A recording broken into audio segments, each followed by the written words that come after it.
Ang title ng i-share ko sa inyo ay A Cheerful Heart is Good Medicine. Mabuting gamot ang masayang puso. Proverbs 17:22. A cheerful heart is good medicine, but a crushed spirit dries up the bones. Bakit nagkakaroon ng crushed spirit? Ito ay nagaganap kapag may heartache o nasasaktan ang loob. Ulit, bakit nagkakaroon ng crushed spirit? Kapag mayroong heartache o nasasaktan ng loob. At ano ang resulta ng crushed spirit? A crushed spirit dries up the bones. Ang literal na meaning, tinutuyo ang bone marrow. Ang merong crushed spirit ay tinutuyo ang life from you. At ang gamot dito ay masayang puso. O sa Tagalog, Kawikaan 17:22. Isang mabuting gamot ang masayang puso, ngunit ang bagbag na diwa sa mga butoy tumutuyo.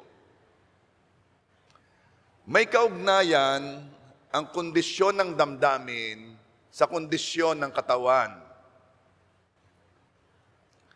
Yung verse na sinabi ko sa inyo, ang verse na nag-connect sa kalusugan ng katawan, sa kalusugan ng ating damdamin. Kung ano ang nasa puso, lalabas sa katawan. Kaya mahalaga na masaya tayo para malusog. Wow! Tingnan mo yung katabi mo, mukha kang malusog.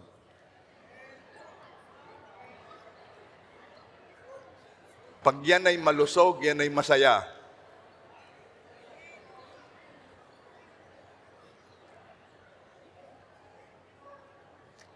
Okay. Ang mga taong stress ay hindi masaya. Maraming sakit ay galing sa stress.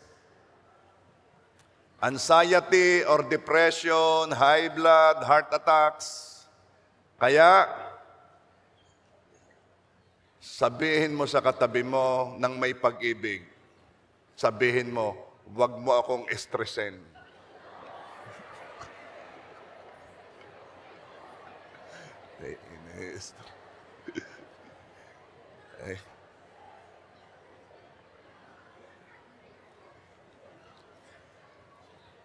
Kung gusto mong maging malusog at ikaw ay healthy, lumayo ka muna di. So ano ang sabi ng Bible? Magbawas ka ng nakaka-stress sa'yo. Ay paano pag nakaka-stress yung asawa ko, huwag mong babawasan yan. Unawain mo. Ay ako'y mabiro ha. Mga nasa online. O mong papaniwalaan yung huli kong sinabi ngayon.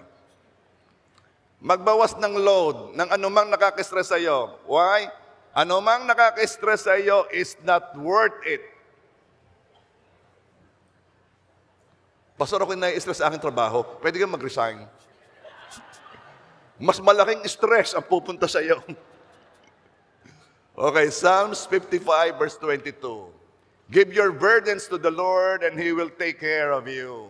He will not permit the godly to slip and fall. Pag may nakaka-stress sa'yo, ito ang dapat gawin. Ibigay mo yung kabigatan kay Lord. Because He will take care of you. Lagi mong binibigay diyan sa kausap mo ang iyong burden. Maawa ka rin naman sa kausap mo. Ayos na ayos yung kanina, nung nakwentuhan mo yung nagkaganyan eh. Panay ang release mo sa kanya.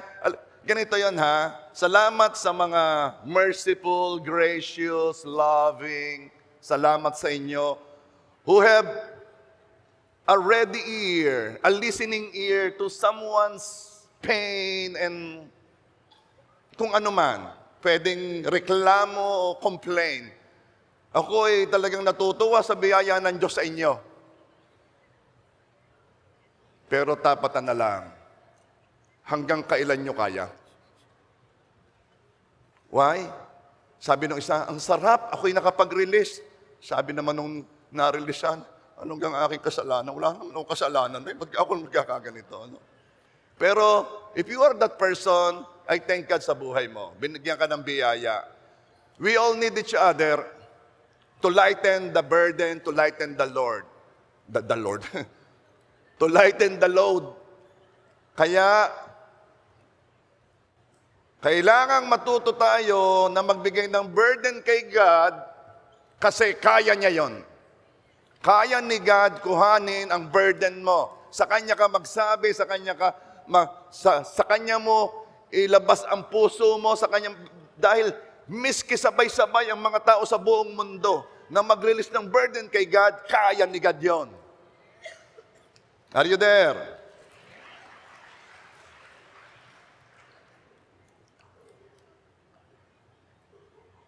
Actually, minsan yung problema, hindi yun ang problema eh. It's how you respond sa problem. Yun ang problema. Kung paano ka na-respond sa problem, yun ang problem. Now, meron akong papakilala sa inyo, siya si Dr. Norman Cousins. Si Dr. Norman Cousins ay medical staff sa UCLA School of Medicine. 1964, pagkagaling niya sa Russia, na-diagnose siya ng ankylosing spondylitis, kung tama ang aking pronunciation. Ito ay nasa family ng lupus. It is a chronic inflammatory autoimmune disease. It destroys the connective tissue of the body. Laging in pain. At sabi ng doctors, kung hindi man yung sakit ang papatay, ay yung dinadaan ng pain. At ang kasabay nitong mental health issues. And there is no cure. Si Dr. Norman Cousins ay hindi nag-give up. Sabi niya, kung ang stress ay nakaka-contribute sa sakit, then, ang positive emotions ay makakatulong sa kanya para gumaling. Lumabas siya sa hospital kasi wala rin namang magawa ang medical knowledge. Alam mo ang ginawa ni Dr. Norman Cousins? Nag-check-in sa hotel. Uminom siya ng vitamin C. Hindi naman niya alam kung yun ay nakatulong. Ano? Pero ito ang ginawa niyang kakaiba. Nag-rent siya ng projector. By the way, 1964. Wala pa yung inyong mga iPhone na yan. Ano? Nag-rent siya ng projector at ng mga nakakatuwang movies. At that time, Three Stooges. At nag-rent siya ng lahat ng cartoons. At siya'y tumawa ng tumawa. Sabi niya, ang 10 minuto na pagtawa niya, from the belly. Alam ba niyo yung pagtawa na from the belly? Yung talaga, yung ibang klaseng tawa. Kailan kayo huling tumawa from the belly? Yung talagang tawa-tawa. Kailan yung kahuli-hulihan? 1964 po. Ha? 10 minuto na pagtawa niya from the belly ay nag-alis ng sakit niya for 2 hours. 10 minutong tawa equals walang pain ng 2 oras. Na hindi daw magawa ng morphine. Itinuloy niya yon. Basta araw-araw siya nag-respond siya sa problema in this manner. Kaya nga sabi ko sa inyo kanina, ang problema is how we respond sa problem. Not the problem itself na. Nandoon na yun eh. How will you respond? Ganito nag-respond si Norman Cousins. talaga niyang intentionally, siya'y gumawa ng paraan para siya'y mapatawa.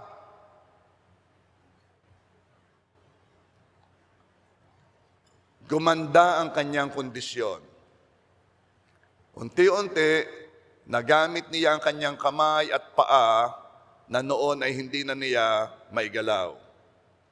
Within 6 months, nakalakad na. Within 2 years, nakabalik sa trabaho. Sabi ng doctors, hindi namin alam kung anong nangyari sa iyo dahil ito'y incurable disease. Pero as far as we know, you are completely healed, completely cured. Dahil sa pangyayaring ito, siya sumulat ng libro, ang title Anatomy of an Illness. At sinabi niya doon na ang pagiging masayahin o ang hindi, o ang pagiging masayahin o pagiging malungkutin ay may kinalaman sa pagkakasakit, sa paggaling at kung gaano kabilis gumaling. Na-discover lang ni Dr. Norman Cousins ang sinabi ni Solomon 3,000 years ago na mabuting gamot ang masayang puso.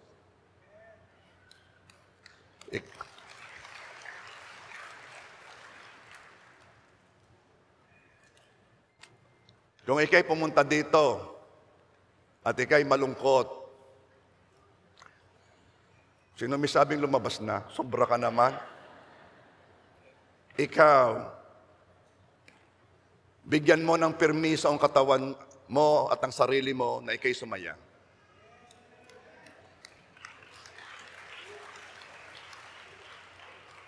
Pastor,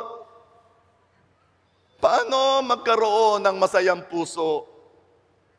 Kailangang may paghuhugutan ka para magkaroon ng masayang puso. Nakatira tayo sa mundong hindi perpekto. Mundo na may kasalanan, mundo na may lungkot, mundo na may sakit. Hindi mo kontrolado ang mundo para ibigay lang sa iyo ay ang mga bagay na magpapasaya sa iyo. Hindi mo kontrolado ang mundo. Meron talagang papark ng alangan, hindi ka makaalis. Pero ang kontrolado mo ay ang iyong response doon sa problemang iyon. Pwede kong hintayin at ako ay mag-game habang wala pa, pahanap ko, or pwede akong magmura, pwede akong mag-complain, pwede akong magreklamo, pwede akong mag-comment, pwede kong i-negative ng i-negative ang sitwasyon na yon. At mamaya, magre-resulta na sa kalungkutan, frustration, disappointment. Uulitin ko, ang problema ay hindi na ang problema ay ang response mo sa problema. Di mo control ang mundo, pero kontrolado mo ang response mo. Tingnan ninyo ha. Try to smile now.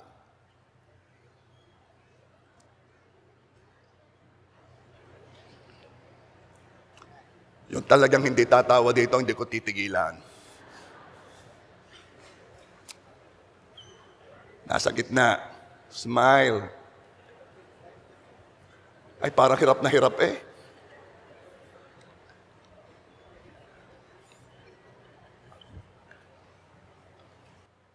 Okay.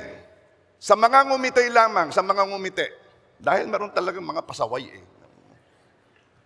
Anong naramdaman nyo nung kayo ngumiti? May nag-iba sa loob, ano? Tama ka? Okay. Ito ang reason kaya may nag-iba sa loob. Kasi ang mind mo ay nagre-respond sa matagal na nitong ginagawa. May pattern na ang iyong mind. Pag malungkot, alam ng mind, ang response ay long face. Pag malungkot, ito.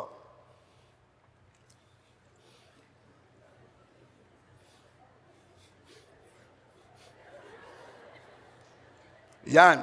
Alam na ng kamay yun. Alam na yun. At alam din ng mind ang response pag masaya.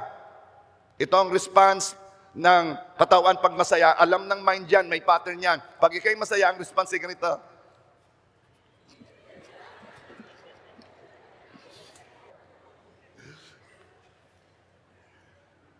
Now, dahil ngumiti ka kanina, ang brain mo ay nagbigay ng signal sa katawan mo na something happy, something good is happening. Sabi ng alam mo ang katawan mo, hindi naman yan alam eh. Kumikilos lang yan ayon sa sinisignal diyan ng brain. Kaya pag ikaw ay tumawa, sabi ng brain mo, uy, something good is happening. Magre-release yan ng signal sa katawan to respond accordingly. Kaya, intentionally, ngumiti kayo kung gusto niyong maging malusog. Intentionally. O sabi ko yung ngiti, parang yung hahalakak na eh. Ngiti lang, ngiti lang. So, ang pagtawa at ang corresponding benefit nito sa katawan ay under your control. Walang makakapigil sa iyo sa pagtawa. Kahit nga dito sa church, binibigyan ko yun ng permiso, pwedeng tumawa. Kasi yung mga bagong dating, akala nila hindi pwede. Nasana yata. You can smile kahit pangit ang nangyayari. Bakit? Kasi ikaw ang may control kung ikaw ay tatawa o hindi. Hindi yan kontrolado ng katabi mo. Hindi yan kontrolado ng kung sino mang tao kung ikaw ay tatawa. At hindi mo rin sila kontrolado. At hindi ka pwedeng mag-hire ng ibang tao to do it for you. Makikitawa nga para sa akin. Narinig ko malaki daw ang nagagawa ng 2 minutong pagtawa lamang 2 minuto lang ha? No! Ikaw lang yon. Hindi ang nangyayari sa paligid mo ang magdidikta. Kung ikaw ay ngingiti, ikaw yon. Kaya kung ikay laging nakasimangot, desisyon mo yan. At kung ikaw ay laging nakangiti, desisyon mo yan. Praise God ang tatay ko kasi laging nakangiti. Kaya nakita namin yun sa kanya. Kaya naman yun, tuwing naglalakad, laging nakangiti. Maraming nabati doon. Kasi pag ngumiti ka, babati sa iyo. Subukan ninyo. Ngumiti ka, babati sa iyo. Kasi iniisip niya, kilala ko ba yun? Kaya pag sinabi ko sa tatay, kilala niyo tatay yun? Sabi ng tatay, hindi. Kasi ganon ang response pag may ngumiti. May ngumingiti rin sa iyo. On the other hand, pag ikaw ay seryoso at ikaw ay may nakasalubong at seryoso ka, yun din ang response na matatanggap mo.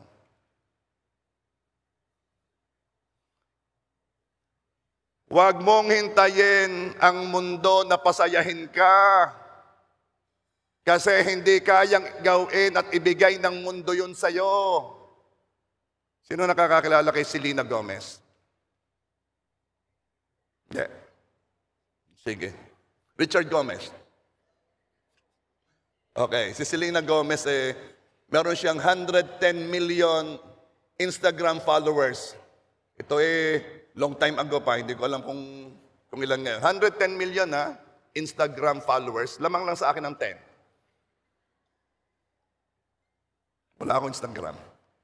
Pero alam mo, she went to psychiatric facility because of stress and depression. Huwag mong iaasa sa mundo. Huwag mong isasama sa likes. Huwag mong iaasa sa thumbs up. Huwag mong iaasa sa mga followers mo. Huwag mong iaasa sa mga nagko-comment sa iyo, sa mga post mo. Huwag mong iaasa doon ang iyong joy. Huwag mong iaasa sa mundo. Hindi mo yan maiasa. Kunin mo yan sa Diyos. At dito tayo pupunta. Paano magkaroon ng masayang puso? Kukunin sa Diyos. Number 1, magtiwala sa Diyos. Jeremiah 17:7, blessed is the man, even a woman, who trusts in the Lord and whose hope is in the Lord. Pagpalain siya na nagtitiwala sa Diyos. Alam mo ga kung bakit read the Bible, ang dami doong word na trust. Alam niyo kung bakit? Mahirap magtiwala. Alam mo kung bakit tinuturo ang pananampalataya? Kasi ang pananampalataya ay kaiba sa paniniwala eh. Yun ilang beses ko lang sinasabi sa inyo. Maliligtas ka kung nagtitiwala sa Panginoong Jesus na yung ginawa niya sa krus ay sapat para bayadan ng kasalanan mo. Yung ginawa niya sa krus ay personally para sa iyo, kaya personal savior siya. Yung ginawa niya sa krus ay siyang naglinis sa kasalanan mo, kaya ikaw ngayon ay may karapatang humarap sa Diyos Ama. Ikaw ay righteous dahil ang righteousness ni Jesus ang tinanggap mo at kinuha naman ni Jesus ang iyong kasalanan. Makakaharap ka sa Diyos Ama. Okay. Alam mo bang kailangan mong pagtiwalaan ng Diyos doon? Hindi basta paniwalaan lang. Kailangan nagtitiwala ka doon para kung dumating sa puntos na meron kang duda, meron kang question, babalik ka sa basta ako'y nagtitiwala sa Diyos.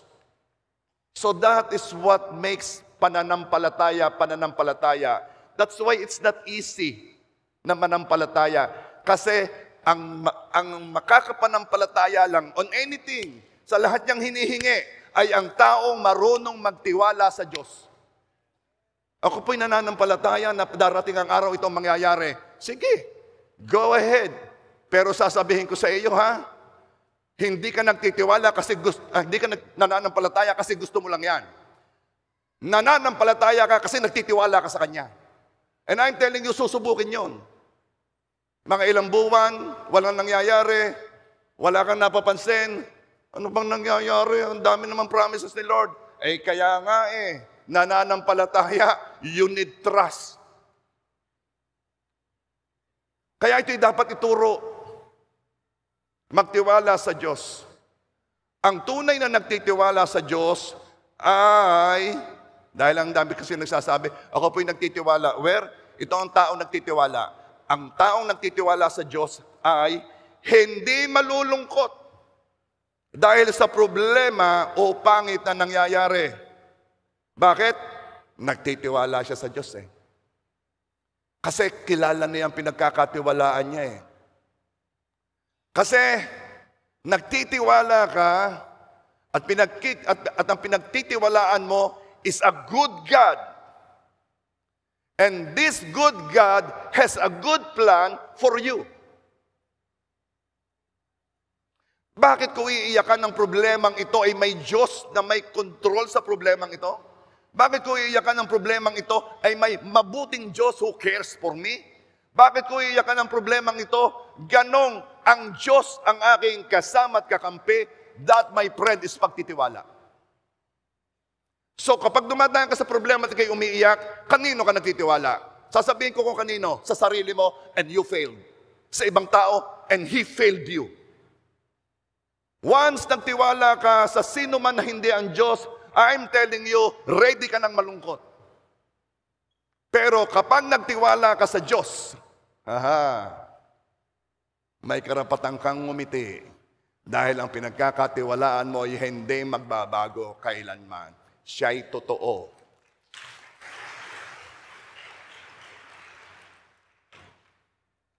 At masaya ang taong nagtitiwala sa Diyos.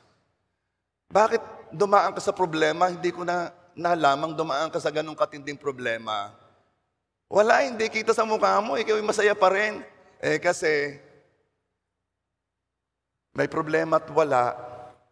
Nagtitiwala ako sa Diyos Hindi naman ako nagtitiwala lamang sa Diyos kapag ka-smooth sailing. Nagtitiwala ako sa Diyos kahit ano ang sitwasyon. Kaya hindi nababago ang aking itsura. Kasi ito'y resulta ng pagtitiwala. Sasaya ka lamang kung may paghuhugutan ka. Ang masayang puso ay nagtitiwala sa Diyos. Are you there? Kung ikaw ay nasa pagsubok, nasa test, nasa trials, you are blessed. Ulitin ko. Kung ikaw ay nasa pagsubok, nasa test, you are blessed.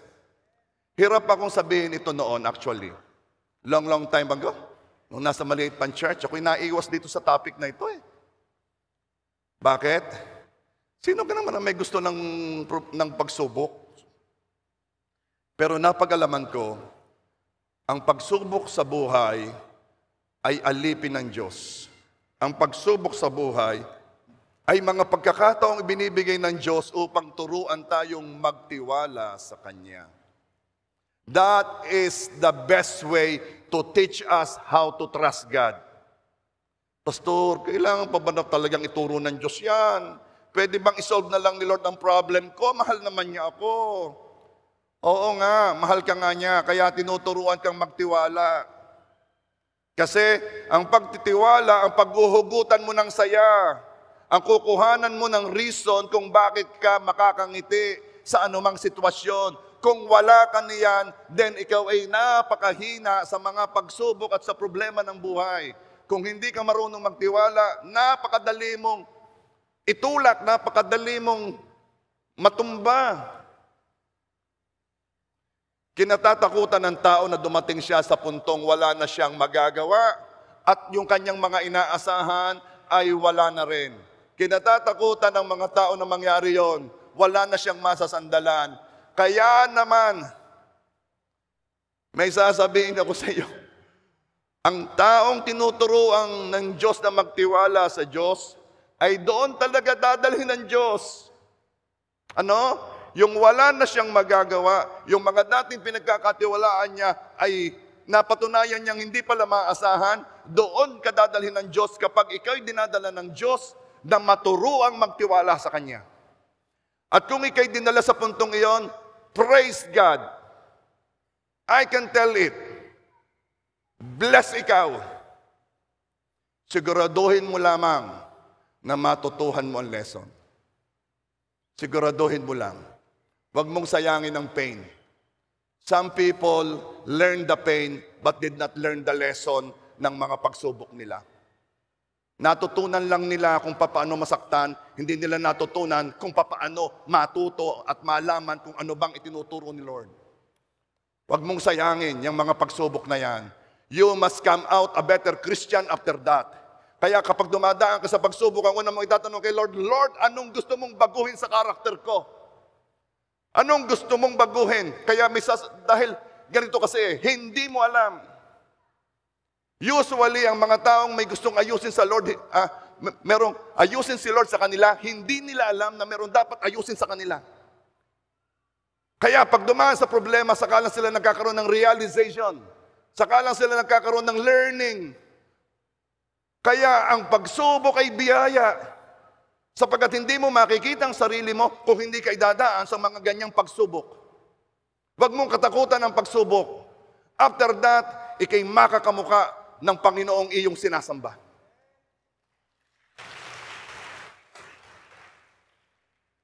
After that, malalaman mo kung paano magtiwala sa Diyos. Next, ang question natin, paano magkaroon ng masayang puso? Kailangan may pinaghuhugutan ito. At ang isa pang paghuhugutan mo ay ano? Salita. Ang salita ng Diyos, ang paghuhugutan mo ng kagalakan. Kailangan meron kang salitang pinangahawakan. Jeremiah 15 verse 16. At ang inyong mga salita ay natagpuan at aking kinain. Sa salita ng Diyos nakita ni Jeremiah. At sa ganang akin, ang inyong mga salita ay katuwaan at kagalakan ng aking puso. Wow! Kailan ang dadating ang punto na sa atin ay ang salita ng Diyos ay katuwaan at kagalakan sa ating puso? O I pray dumating ka doon. Na tuwing makakarinig ka ng salita, ay nagkakaroon ng joy. At salita ang paghuhugutan ng kagalakan, hindi ang sitwasyon mo. Salita ang paghuhugutan mo ng kagalakan. Bakit? Kasi pabago-bago ang sitwasyon, pabago-bago ang tao, pero ang salita ay hindi nagbabago. Okay, bigyan ko kayo ng isang salita. Romans 8:28. And we know that in all things, God worked for the good of those who love Him, who have been called according to His purpose. Alam natin na ang lahat ng bagay ay nagtatagni-tagni sa ikabubuti ng mga umiibig sa Diyos at mga tinawag ayon sa Kanyang layunin. Bago ko masabi sa inyo kung paano paghugutan ng kagalakan ng salita, meron akong sasabihin na kapag ikaw ay dumadaan sa matinding pagsubok at maaaring sabi mo, bakit ito katindi? Most likely, may calling si Lord sa iyo, may purpose si Lord sa iyo, na kailangan ng isang karakter na binubuo ng Diyos para magampanan mo yung calling na yon. May destiny si Lord sa iyo na magagawa mo lamang kapag ang karakter mo ay na-shape ni Lord according sa destiny na nakahanda sa iyo. Kaya kung medyo matindi ang dinadaanan ng pagsubok, i-consider mo na ikaw ay dinadala ni Lord sa iyong destiny. Dahil maganda ang plano ng Diyos sa iyo at ito ay gagawin niya. Did you understand? Now, kuhanan natin ng joy ang salita. May reason ka nang ngumiti kahit sa anumang nangyayari. Sa all things. Because we know that in all things, God worked for the good of those who love Him. May reason ka nang ngumiti kahit ang nangyayari sa iyo ay hindi maganda. Kasi kasama ang pangyayaring hindi maganda sa all things. And all things will work for the good of those who love Him. All things. Kasama, pastor, itong aking nararanasan ito? Oo. Yay gagamitin ni Lord sa ikabubuti mo. Maganda man o pangit. Walang pwedeng mangyari sa Christian na hindi kasama sa all things. Just make sure, yung sabi ko sa inyo, itanong mo agad kay God kung ano ang ganyang gustong ituro sa iyo. Pag mayroong nahingi ng payo sa akin, tinitingnan ko kung anong level ng kanyang maturity. Pag babago-bago pa lang, ay dinadahan-dahan ko. Pero pag marami ng salitang natanggap, ang sinasabi ko, learn fast. Learn fast. Matuto ka ng mabilis. Puro, hanggang ngayon ba naman, sa dami mong narinig na salita, pulos emosyon pa rin? Hanggang ngayon ba naman, you are led by emotion, not by the Word of God?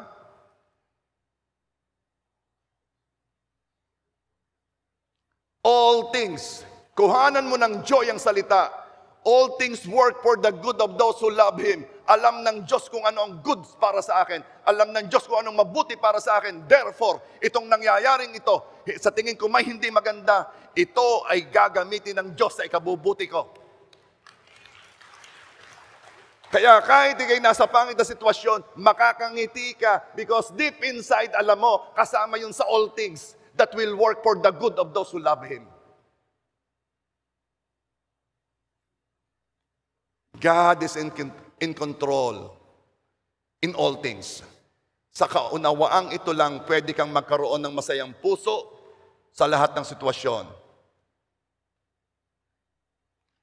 Kaya may paghuhugutan ka na ng saya dahil may salita kang pinanghahawakan. At alam mo na may ginagawa ang Diyos, nararamdaman mo man o hindi, kita mo man o hindi, naunawaan mo man o hindi, dahil in all things, God works for the good of those who love Him. Sabihin mo nga sa katabi mo, may ginagawa ang Diyos. He is after your welfare. Sabihin mo naman doon sa nasa kabila, God is good. Okay. Kailangan may salita kang pinanghahawakan. Paano ka sasaya kung wala kang salitang pinanghahawakan? Are you there? O, number 3. Number 3. Makikipakita nga. 1, 2, 3, go.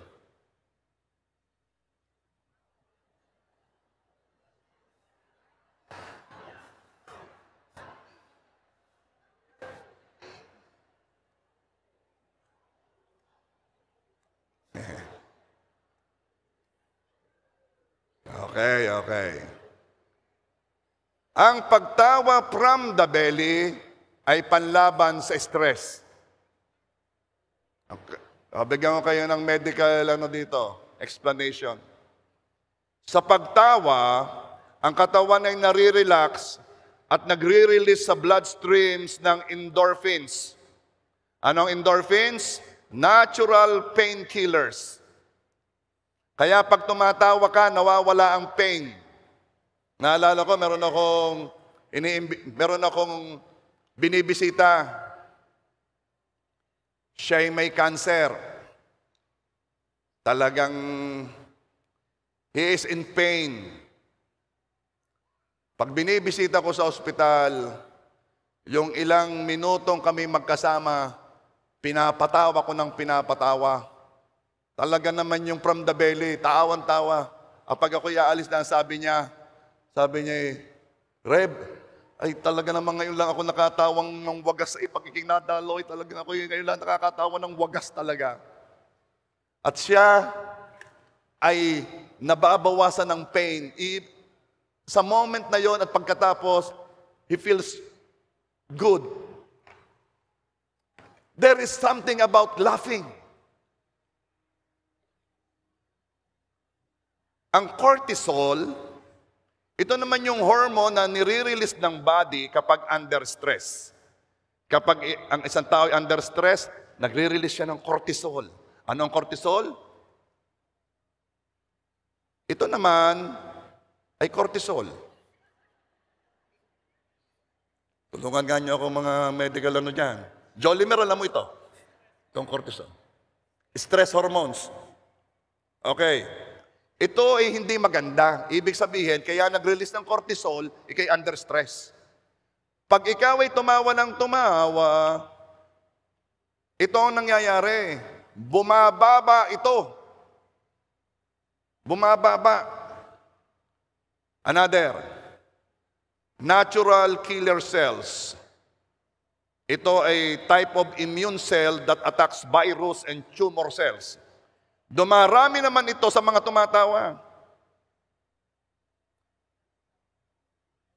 Itong natural killer cells na ito, hindi ko alam kung anong tawag, ay cell na hindi lumalabas pag under stress. Lumalabas lang ito pag tumatawa.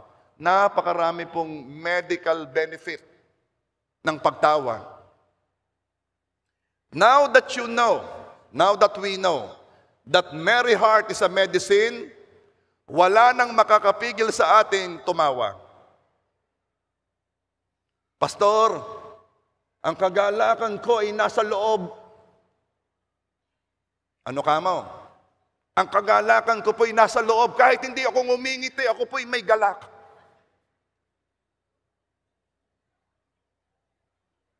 Alam mo ga, the fruit of the Holy Spirit is love, joy, peace. Pag sinabi mo, na kagalakan ko'y nasa loob, kahit hindi ako ngumingiti, hindi ako tumatawa, may kagalakan ako. Parang ganitong sinabi mo, ang pag-ibig ko po ay nasa loob, kahit hindi ako umibig, may pag-ibig ako, nasa loob po. Ano ka mo? Hindi pwedeng pag-ibig na nasa loob. Ang pag-ibig na nasa loob na hindi lumalabas ay hindi pag-ibig. Ang pag-ibig laging lumalabas. Ganon din ang joy. Hindi pwede sasabihin mo, ang kagalakan ko'y nasa loob, nandoon yon, sa kaibuturan ng aking puso nakatago doon.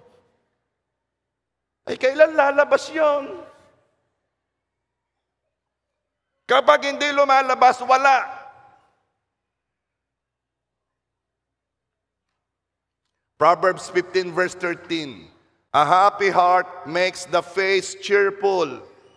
So, lumalabas talaga sa face ang happy heart. But heartache crushes the spirit. Kung masaya sa loob, lalabas ito sa muka. Mahirap maging masaya nang hindi tumatawa. Ang kaparehat nito ay barkadahang nag-iisa. Alam niyo, ito ito yung aking nabasa which was long time ago. It really got my attention. Ang mga baby, ang mga bata, binilang nila average, ilang beses tumatawa sa isang araw. Alam nyo kung ilan? 300. 300 times a day tumatawa.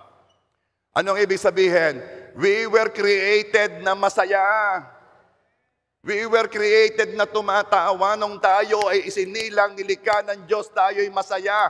Yes, umiiyak ka. Kaya ka umiiyak, pinalo ka. Di ba? Pag umiyak, pagka iyak, yun lang yun. Pero after that, ikaw itawa ng tawa. You were created na masaya. Ang tanong, ba't ka nagkaganyan?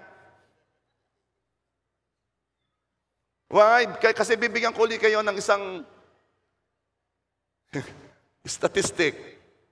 Kung ang baby, 300 times a day tumatawa, ang adult, alam nyo kung ilan sa isang araw tumatawa?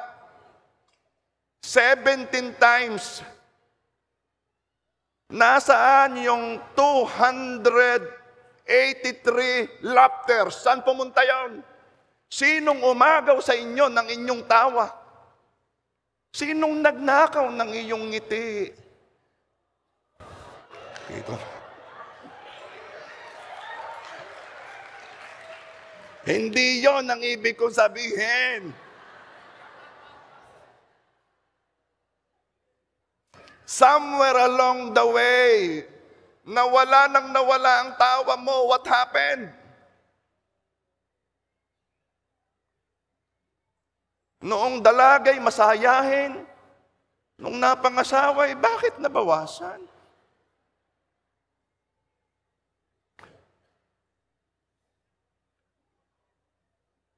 Kailangan ibalik natin ito. Ibalik natin yung nawala nating tawa.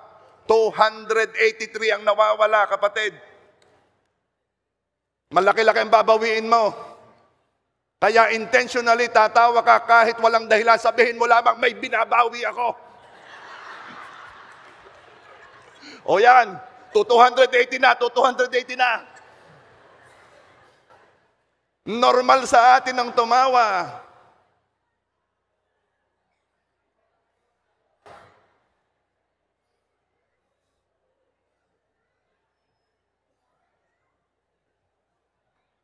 Ay! Okay, 270 na lang.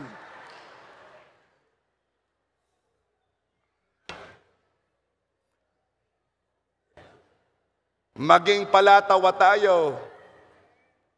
Alam mo bang na-discover na nila kung papaano lumundag galing sa eroplano nang walang parachute? Nalaman na nila kung papaano lumundag sa eroplano nang walang parachute.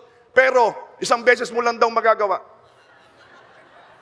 Sige, kaya mo yan, kaya mo yan. 260 na lang. Babawan mo. Ako naman, pastor, hindi napapatawa sa joke na yan. Tumawa ka na kahit hindi ka napapatawa. May binabawi ka. At saka may momentum yan. Pag yan ay nasimulan, mabilis na ang pagtawa. Mas mabilis na yung susunod. Sabi nga nung isa daanan ko ikaw bukas date tayo. Pero, businahan na lang kita anong dala mo? Kotse ba? SUV? Van? Hindi, busina. Okay, 250 na kayo.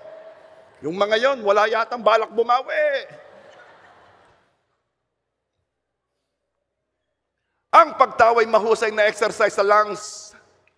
It is a cardiovascular function na nai-improve at saka yung oxygen level in the blood ay nabubus.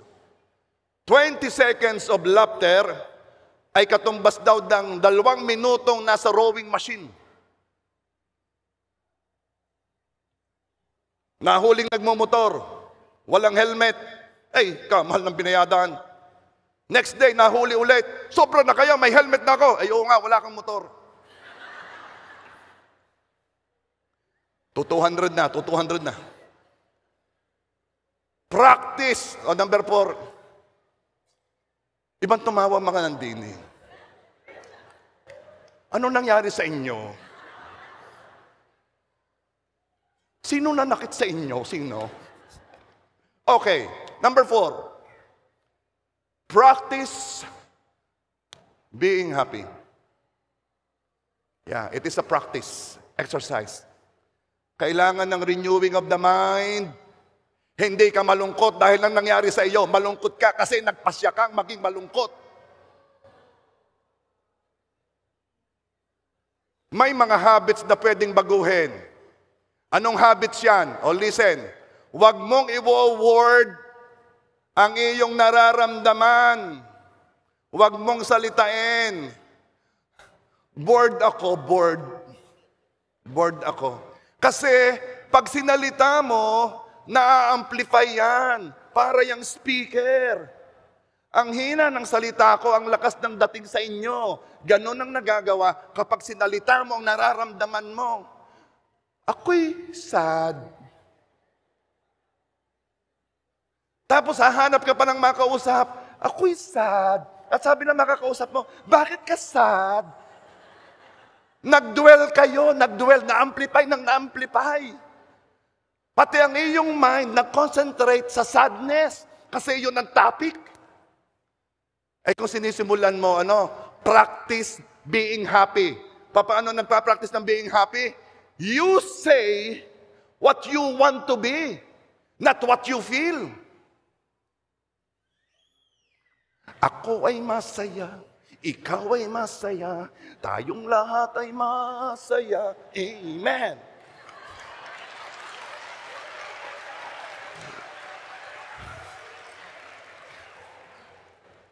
Tapos sasabihin ng nakausap mo, ako ay malungkot, ikaw ay malungkot. At isasama mo pang iba, tayong lahat ay malungkot. Kung anong sinasabi mo, yun ang na-amplify. Practice being happy. Huwag kang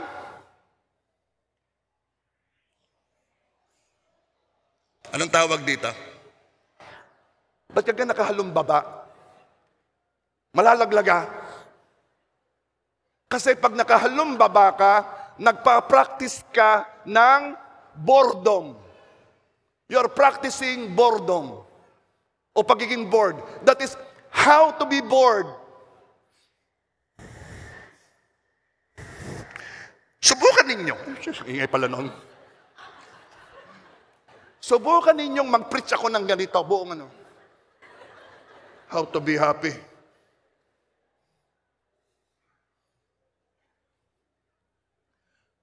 Kung ayaw mo talagang tumawa, ngumiti ka man lang.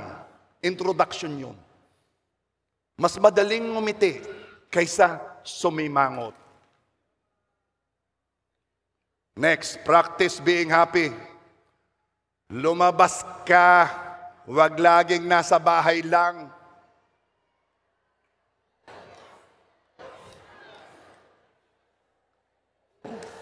Sabi nung bata sa kanyang inay, tignan mo inay. Sabi ni pastor, lumabas daw ako. Pag may invitation, pumunta ka. Pag wala, wag.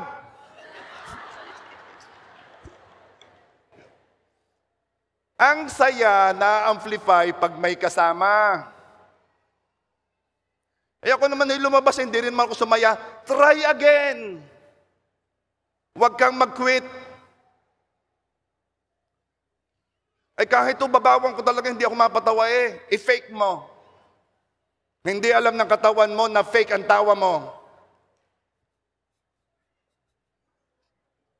O sino may alam sa inyong fake ako? Wala! Nobody knows it. Even ang katawan mo, hindi alam. Mamaya ang katawan mo, isasabay. Makakaramdam yan ng kakaiba kasi nagbigay ka ng signal sa kanya na dapat siyang maging masaya dahil ikaw ay nakangiti at ikay nakatawa. Are you there?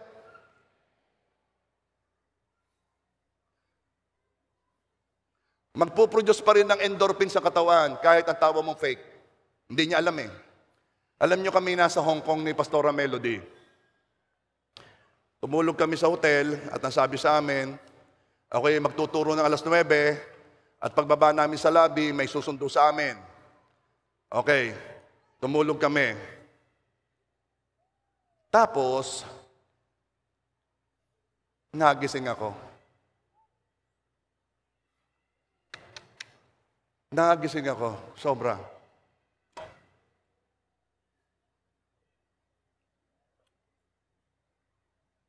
Alas 10 na.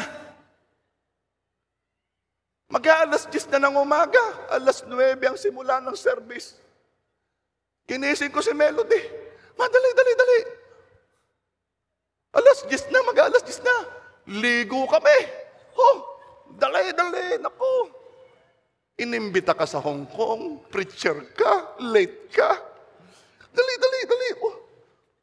Ay, dalhin na daw ang mga maleta kasi diretso na tayo pagka-preach. Dali, dali. Nung pag kami lumalabas, nakita namin, ba't ka parang madilim? Parang madilim. Dumaan kami sa gym, ba't sarado ang gym? Hanggang sa tumingin si Melody, madilim, tiningnan. Alas 4 alas 4 pa. Ay, ang tingin ko, ay yung gangdiga yung relo, pag yung, nagkamali ako doon sa long hand at sa short hand.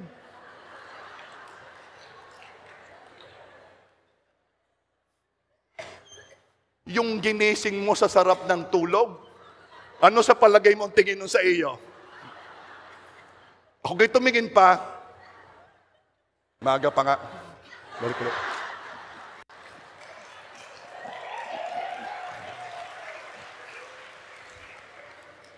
Kapag may pangit na nangyayari sa iyo, pagtawanan mo. Pati sarili mo, tawanan mo.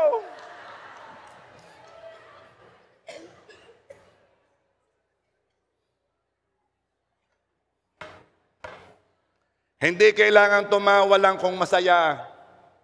Kasi naunawaan mo na all things work together for good. Pwede kang tumawa sa harap ng anxiety at stress. Alam mo ba yung Yolanda victims noon? Nagpadala sila doon ng mga magte-therapy. Alam mo ang ginawang therapy? Laughter therapy. Para ma-distress sila, sila'y pinatawa ng pinatawa. Kaya, itong gawin nyo ha, make time for humor daily. Kayo na may nanonood na rin ng Huwag na kayong manood ng mga horror. Sinong napatawa nung nanood ng horror? Manood na kayo ng comedy. And then practice laughing for 5 minutes. Play with children. Ang mga bata, meron niyang built-in na saya. Kung ikaw ay malungkot, ikaw ay maghawak ng baby. Are you there? Meet friends. Meet your friends. Yung mga mini-mini reunion, yung mga kaklase mo nung high school, nung college, meet with them. Iba pa rin ang saya nung ikaw ay namimit mo yung mga dati mong friends. Are you there? Share a good joke or a funny story. Magsasama, number 5, magsasama sa masayahing tao. Eh, ari yung kasama ko, hindi. Eh, wag mong iiwan yan. Mahawaan ka ng kasama mo. Ikaw ay produkto ng 5 kaibigan mong malapit sa iyo. Imagine kung ang kasama mo ay sino? Sino dito ang mga masasayahin? Si Clifford? Parang hindi. Jewel, ikaw ang tatanungin ko. Yung kay masaya talaga.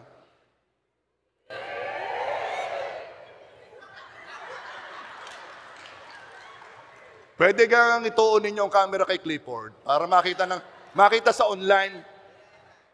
O Clifford, ilabas mo yung tawa mo, yung mukha mo. Yung mukha mo lang, tatawa na kami eh.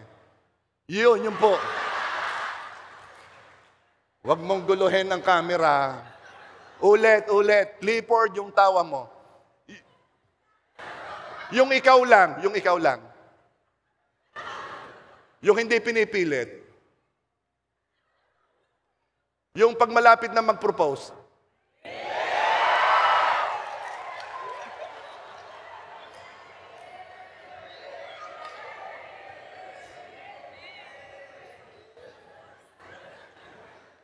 Ang hindi tumatawa, inggit. Ang kulit. Imagine kung ang kasama mo ay sino pa kaya mo? Alam ko noon hindi lang ko, ang lakas tumawa noon si Cielo. Nasa si Cielo? Nawawala. Huwag nga kayong tatawa ng ganyan. Nawawala Pati si Josie. Buntis. Okay. Huwag tatawa masyado pag buntis. Alam mo, ako nakipaglibing. Di yan sa duel. Kamag-anak ni Melody yung ay yung mga yun talagang masayahing family. Namatay yung kanilang ama.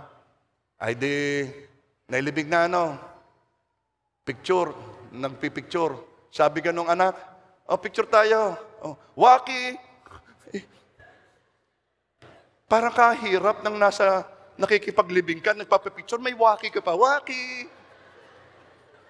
Sabi ko, pwede ka pala talagang maging masaya kahit anong sitwasyon. Choice mo. Maaaring hindi ka sanay, pero choice mo pa rin.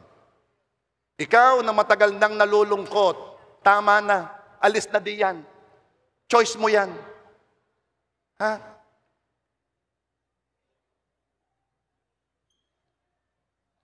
Siya, okay na yon. Nahaba tayo.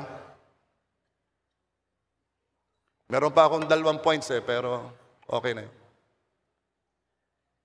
Kayo game, masaya na. Tingnan mo ang katabi mo. Pag yan ay seryoso pa, subukan mo lang Pag ay seryoso pa, abutan mo ng 500. Tingnan mo lamang. Tingnan mo lamang kung hindi Iba rin nga iba rin magpasaya yan minsan. Naalala ko sino dito ng inyong mga mother ay buhay pa, yung mga age 70, 75, ganyan. Tapos nga kamay. Pag yan ay laging daing ng daing sa inyo na kung anong mga nararamdaman sa katawan, yung masakit ang likod, masakit ang masakit ang likod ko 500. Sakit din ang aking noo, 500. Sakit din ang aking kamay, frozen shoulder, 1,000, dalawa May sasabihin ako sa iyo, pagkatapos niyan, para kang maayos ng katawan ko. Okay. Biro lang Decide to be happy for you to be healthy. Amen?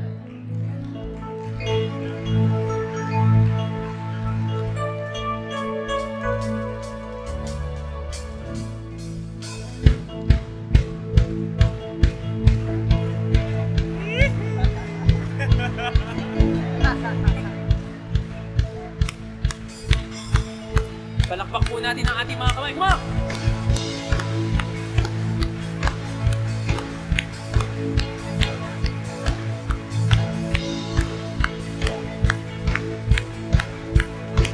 Ating awitin, sing!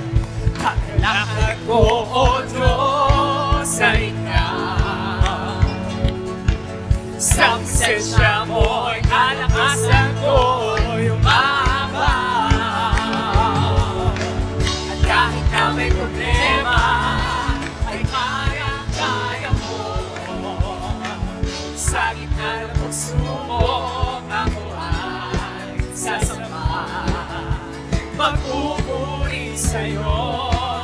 Kagalakan ko, O Diyos, sa ikaw. Okay, sandali.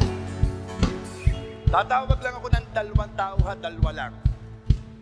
Clifford, parito ka nga, Clifford. Ay, kung kinakanta, tinigan na sasayaw ka At si Anthony. Anthony.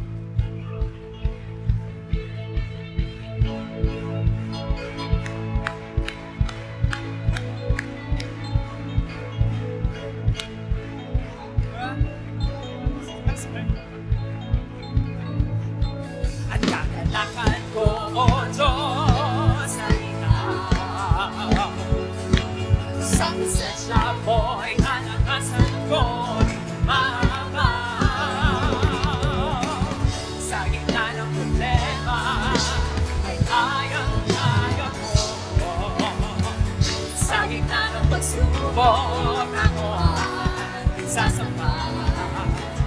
magpupuri sa'yo. Ako ay sasayaw sa'yo, sasambahin ang ngalan mo. Kahit hindi pigilan, di papayag na tatahimik na laging magbababag sa'yo. Sa piling mo, Panginoon, kahit di napawisan, okay na, makapiling ka lang.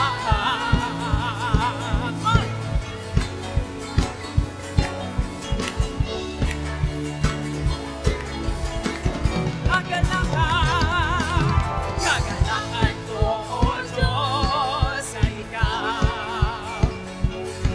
Sa presensya mo'y kalakasan ko'y umabaw. Sa gitna ng problema, kaya ko. Sa gitna ng pagsubok, ako ang sasamba. Magpupuri sa'yo. Oh, sayaw! Ako ay sasayaw sa'yo, sasambahin ang ngalan mo. Kahit hindi pigilan, di papayag na tatahimik na laging magbababad sa'yo. Sa piling mo lang kahit di napawisan, okay lang. Ako ay sasayaw sa'yo, sasambahin ang ngalan mo. Kahit di papayag na tatahimik na laging magbababad sa'yo. Sa piling mo, Panginoon, kahit di napawisan, okay lang. Makapili ka, ako ay sasayaw sa'yo, sasambahin ang ngalan mo. Kahit hindi pigilan, di papayag na tatahimik lang, laging magbababad sa'yo. Sa piling mo, Panginoon, kahit di napawisan, okay lang. Makapili ka na, ako ay sasayaw sa'yo, sasambahin ang ngalan mo. Kahit di papayag na tatahimik lang, laging magbababad sa'yo. Sa piling mo, Panginoon, kahit di napawisan, okay lang. Makapiling ka lang, okay lang. Makapili ka lang. Come on! Okay lang. Makapili ka lang.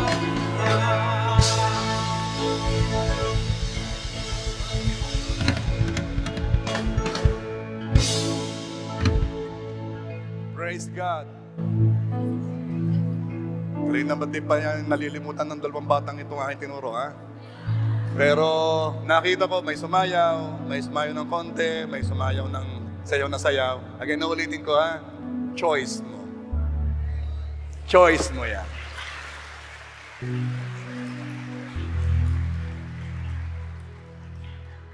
Huwag nang maging self-conscious. Be happy. Okay? Decision mo maging masaya, ha? Hindi ang iyong palibot, hindi ang iyong surroundings. Hindi sila magpapalungkot sa iyo. Ikaw, kung papayag ka. So, start the day smiling. End the day laughing. Father God, marami pong salamat. Nakikita po namin ang marami ninyong katangian. Nakikita po namin ang kalooban ninyo. Tunay na mahal nyo kami, Panginoon. Salamat sa pagtuturo sa amin kung paano tunay na magtiwala. At yung kami dinadala mo sa mga pagsubok, o hanggang ngayon kami nasa pagsubok, it means, Lord, idinidiin mo lamang yung lesson kung paano kami magtitiwala sa iyo. And thank you for it, Lord God. Again, Lord, salamat din sa pagbibigay sa amin ng salita na paghuhugutan namin ng kagalakan. Salamat din sa pagpapaalala sa amin, Panginoon, na kami ay maging masaya, humalakhak ng malakas. Pagpapaalala sa amin to practice being happy. Hindi kailangan masaya to practice it, Lord God. Pero we will do it, Lord God, because it is healthy. Ang sabi mo, Panginoon, a merry heart is a medicine. Salamat po, Panginoon. This we pray in Jesus' name. Amen.